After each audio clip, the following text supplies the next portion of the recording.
तो हिंदी नहीं चलेगा भोजपुरी के पास।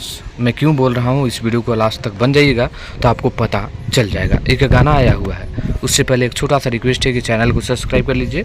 मैं हूँ रविंद्र और आप लोग देख रहे हैं रविंद्र टाइम्स।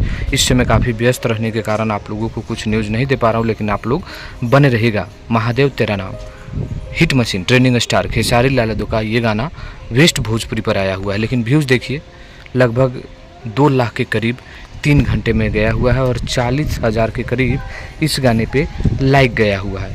इससे क्या आपको अंदाज़ा लगता है, भोजपुरी दर्शक हिंदी चाहते हैं क्या? नहीं।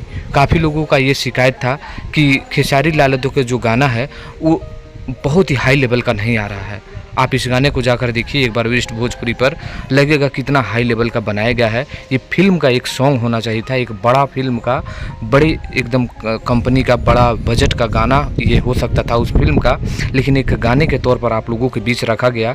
लेकिन भोजपुरी दर्शक जो है ना, वो पारंपरिक गाना सुनना चाहते हैं, वो अपने भोजपुरी माटी के भाषा सुनना चाहते हैं, ना कि हिंदी सुनना चाहते हैं।